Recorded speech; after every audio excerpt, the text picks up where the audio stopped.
Meghan used PR to fight back when she was kicked out of the coronation.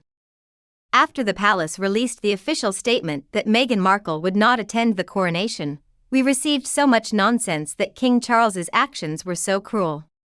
But we also need to know that this information comes from sources that Meghan trusts.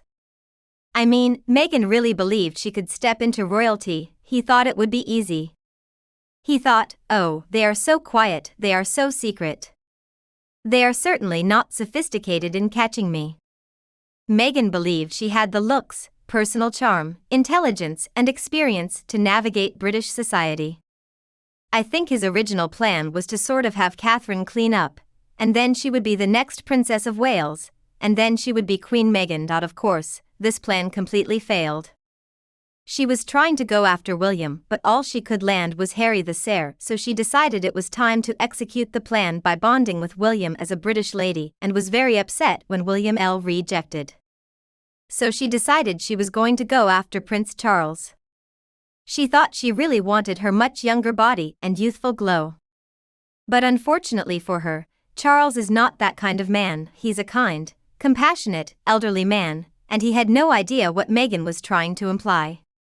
Saw what Meghan was doing, and so that plan didn't work out either. Ultimately, Meghan believed that with the help of her grandmother's favorite nephew as a sidekick, she could somehow convince the old lady to agree to modernize the monarchy. Meghan really thought that when she charmed the Queen into agreeing to her plan, she could easily force the rest of the family members to agree to do things her way. Meghan's plan was to call all the Shaws behind the curtain of her marriage to Harry. Then one day, shortly after the death of the Queen, she had managed to push everyone away. Meghan would become number one and everyone would have to do their bidding. Well, Meghan is really fucked up now. The Queen was certainly old, but she was by no means inexperienced or dumb. So he saw through Meghan early on. She knew all about flatterers, users and talkers, but she still tried her best to help Meghan because she was the kind of person the secular Queen was. She tried to understand Meghan and tried to help her understand the kind of quiet confidence that doesn't need collusion, dirty tricks, and lies to achieve her goals. Meghan really thought she knew better, didn't she? So thank goodness for people like Sophia and Prince Philip too. They supported the Queen as she weakened physically, and thank goodness for the strong, quiet and wise Queen who was not and never had been the brand Meghan considered her. So I'm glad Meghan isn't attending the coronation. He will manage to spread his joyless stench throughout the upcoming celebration. Instead, the focus will remain on the royal family, the European nobility who will travel to the UK to come, and statesmen from around the world, and the 2 billion people who will be watching television around the world. Then, as the carriage carrying the crowned king will pass through London, the British will be at the feet of the royal family. And what about Meghan Markle? He will never belong again. So hopefully everyone in the UK can just enjoy the coronation and celebrate the royal family. After all, they do an amazing job representing the country. I remember my cat. I know you all have heard my cat in the background sometimes, and it's a desperate thing. He never stops trying to steal food from my plate. Whatever it is, she'll sneak up as slow as she can, crawling low into the ground like she's invisible, then look away, trying to trick me into believing that when she gets close enough she can shoot if little, and she goes to get food, and then she's still pretty mad at me when I grab her every time and take my plate aside. Sometimes I have to get up just to be unlucky. I think I can imagine the future of Meghan Markle pretty well, although one day in the not-so-near future there will be a few people who were known as the Prince and Princess. It is about a couple of people born from surrogate mothers and who will arrive in the modest apartment LA of the ex-wife of Harry Sussex. And they'll get freebies like maybe a chemical hair straightener and even spray tan, maybe a Pro pad, and they'll come because they're waiting for an answer from their elderly mother, the one who keeps them up at night. Why weren't we invited to our grandfather's coronation? Next is their elderly mother, who doesn't look well because all her plastic surgery has melted her face and she's going to pull out 2 important papers. The surrogate siblings, who were once known as Prince and Princess, will finally find their answer.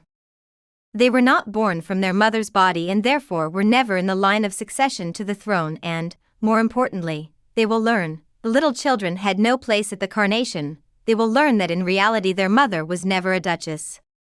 On paper, he never understood that the British feel connected to the royal family like their roots and that it is the centuries-old living traditions that make the United Kingdom so special. Neither Her Majesty the Queen nor the royal family really need Hollywood and the place.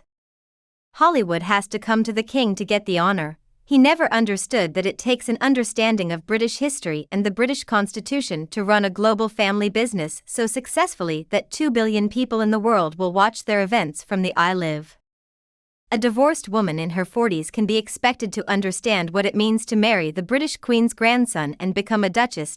So, before we invite the invisible children, we need to find out if Meghan actually gave birth to these children herself, because that would be necessary if they were to be included in the line of succession. The kids haven't been to the UK yet, so why now? A coronation is such an important historical event. It's definitely not marketing for the Sussex brand.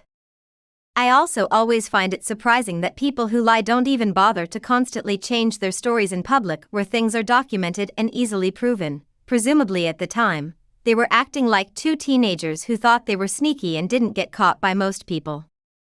In fact, the contract signed by the Montecitos only gave them a small sum of money to start the projects and the rest would be paid once their content was obtained. So Meghan and Harry told us they signed for $1 billion, but that's just not true. First of all, the contract amount is actually a bit less, and again, they were only offered a startup fee, which is one of the reasons they cut Meghan's stupid cartoon Pearl. She did nothing. As always, they spend far more than they earn and don't have any real speaking skills, nor have they ever told the world how awful the royals were based on Meghan's 18-month-old in the studio and his 50 commitments around 20 private planes with taxpayers' money to go where he wanted, and that's all he ever wanted. However, he wanted a title. She wanted money and she wanted to be famous. Well, he took the last one. She's known around the world, but she's also hated around the world, so she really didn't fail either. How to forget it? Even though we have already received the report on their money laundering scheme, each of them only worked 1 hour per week. They're so self-effacing, they're lazy, they're irritable, and they really are.